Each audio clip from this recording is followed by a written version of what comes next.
जय माता दी। आप सभी का आपके अपने YouTube चैनल पे बहुत बहुत स्वागत है। आइए जानते हैं वैशाख अमावस्या वर्ष 2022 जानेंगे अमावस्या के शुभ मुहूर्त के बारे में। अमावस्या का व्रत कब किया जा रहा है और अमावस्या तिथि के दिन क्या करना चाहिए या नहीं करना चाहिए, तो आइए जानते हैं इन सबों के बारे में। हिंदू धर्म में हर तिथि का हर पक्ष का अपना अपना विशेष महत्व माना गया है। इसी प्रकार से वैशाख अमावस्या का बड़ा ही विशेष महत्व माना गया है। वर्ष का दूसरा महीना हिंदू पंचांग के अनुसार वैशाख का महीना माना जाता है। वैशाख अमावस्या तिथि के दिन बहुत से जगहों पर शनि जयंती भी मनाई जाती है।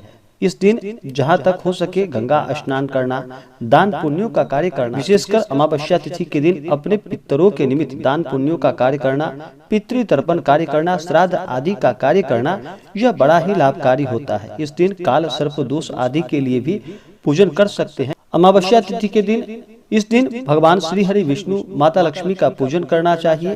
पीपल के वृक्ष में जल डालना चाहिए और धर्म का आचरण करते हुए शुद्ध और सात्विकता का पालन करते हुए इस दिन तामसिक वस्तुओं का त्याग करना चाहिए और नियम और निष्ठा के साथ इस दिन व्रत को रखना चाहिए। इससे पुण्य फलों की प्राप्ति होती है।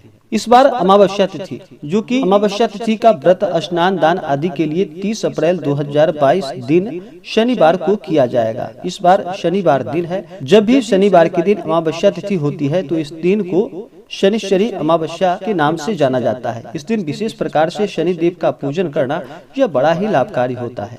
तो अमावस्या तिथि प्रारंभ समय 29 अप्रैल 2022 दिन शुक्रवार रात्रि 12:59 और अमावस्या तिथि की समाप्ति होगी 30 अप्रैल 2022 दिन शनिवार रात्रि 1:55। तो अमावस्या तिथि का स्नान दान का जो भी कार्य है, पितृ तर्पण आदि का, ये सब कार्य 30 अप्रैल 2022 दिन शनिवार को किया जाएगा।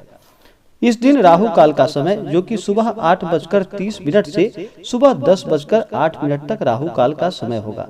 सूर्योदय सुबह 5:14, सूर्यास्त शाम 6:10, चंद्रोदय सुबह 4:53 पे और सूर्यास्त शाम 5:57 पे। सूर्य इस दिन मेष राशि में रहेंगे और चंद्रमा भी मेष राशि में रहेंगे। अभिजीत मुहूर्त सुबह 11:20 से दोपहर 12:12 तक। नक्षत्र इस दिन अश्विनी नक्षत्र जो कि रात्रि 8:13 तक, उसके बाद भरणी नक्षत्र।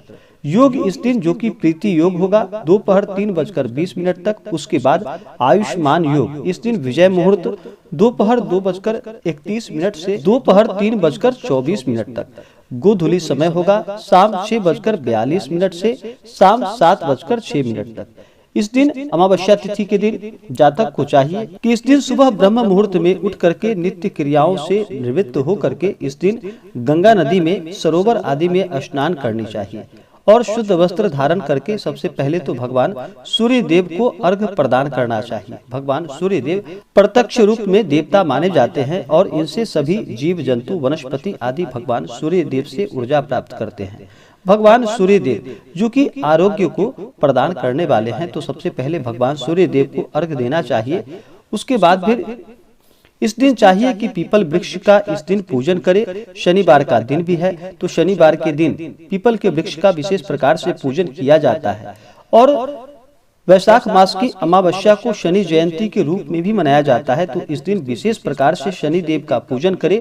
पीपल के वृक्ष में इस दिन गुड़ तथा तिल मिश्रित जल डालना चाहिए। इससे शनि की दशा में कोई कष्ट नहीं होता है। इस दिन शनि देव को प्रसन्न करने के लिए विशेष प्रकार से शनि देव का पूजन करे, शनि देव के मंत्रों का जप करे, शनि चालीसा आदि का पाठ करे, तो इससे लाभ की प्राप्ति होती है। इस दिन शनिवार के दिन शनि देव के ऊपर सरसों का तेल चढ़ाए। सरसों के तेल में अपना मुख देख करके उस सरसों के तेल का दान करे। पीपल के वृक्ष के नीचे इस दिन सरसों तेल का दीपक जलाए, यह बड़ा ही लाभकारी होगा। इस दिन शनि देव को इन्हें विशेष करके नीले रंग का पुष्प अर्पित करना चाहिए। इससे शनि देव अति प्रसन्न होते हैं। शनि देव को सरसों के तेल में तली हुई पूरी और अन्य चीजों का भी भोग लगाना इस दिन बड़ा ही लाभकारी होता है। इस दिन जहां तक हो सके शनिदेव के मंत्रों का 5, 7, 11, 21 या 108 बार मंत्रों का जप करना चाहिए। इस दिन ओम प्राम प्रीम प्रोम शः शनैश्चराय नमः या ओम सम शनैश्चराय नमः इन मंत्रों का जप करना चाहिए। या नीलांजन समाभाषम रवि पुत्रम यमाग्रजम छाया मार्तंड संभूतम तम नमामि शनैश्चरम इन मंत्रों का जप करना चाहिए। इससे शनिदेव की विशेष कृपा प्राप्त होती है और शनि की दशा में कष्ट नहीं होता है। अमावस्या तिथि के दिन इस दिन जहां तक हो सके अपने पितरों के निमित्त तर्पण आदि का कार्य करना चाहिए। इस दिन बहते हुए जल में अपने पितरों के निमित्त तिलांजलि देनी चाहिए। इससे लाभ की प्राप्ति होती है। जहां तक हो सके ब्राह्मणों इस दिन विधिवत अपने पितरों के निमित्त तर्पण आदि का कार्य करवाना चाहिए। इससे पितृदेवता प्रसन्न होते हैं और जब पितृदेवता प्रसन्न होते हैं तो घर में पितृदोष के कारण संतान की उत्पत्ति नहीं हो पाती है और बहुत सी बाधाएं जीवन में आती है। तो पितृदेव को प्रसन्न करने के लिए अवश्य ही पितरों के निमित्त दान पुण्य का कार्य करना चाहिए। यह लाभकारी होता है। अमावस्या तिथि के दिन जहां तक हो सके काले तिल आदि का दान करना चाहिए। अपने पितरों के निमित्त वस्त्र कपड़ा आदि का दान करना चाहिए। इस दिन शनिवार का दिन है और शनि जयंती भी मनाई जाती है। तो इस दिन जहां तक हो सके लोहे की चीजों का दान करना चाहिए। सरसों के तेल आदि सामर्थ्य के अनुसार जरूरतमंदों को या मंदिर आदि में देनी चाहिए। इस दिन शनि स्तोत्र आदि का पाठ करना चाहिए। इससे शनि की भी कृपा प्राप्त होती है और इस दिन तेल उड़द आदि का दान करना चाहिए। अमावस्या तिथि के दिन जो कि सूर्य और चंद्रमा एक साथ होने से अमावस्या तिथि होती है, इसमें सूर्य और चंद्रमा के बीच का अंतर शून्य हो जाता है।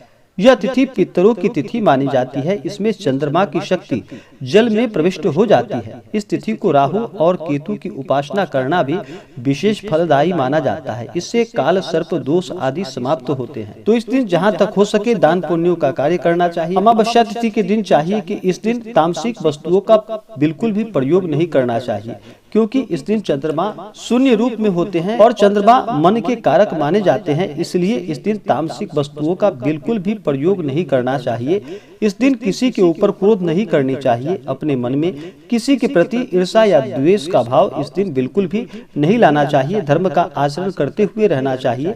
अपने से बड़ों का बिल्कुल भी अपमान नहीं करना चाहिए। महिलाओं का कभी भी अपमान नहीं करना चाहिए। जहाँ पर भी महिलाओं का अपमान होता है वहाँ से माता स्त्री लक्ष्मी रुष्ट होकर चली जाती है। तो इस दिन किसी का अपमान नहीं करना चाहिए। धर्म का आचरण करते हुए अमावस्या तिथि के दिन जहाँ तक हो सके ब्रह्मचर्य का पालन करना चाहिए।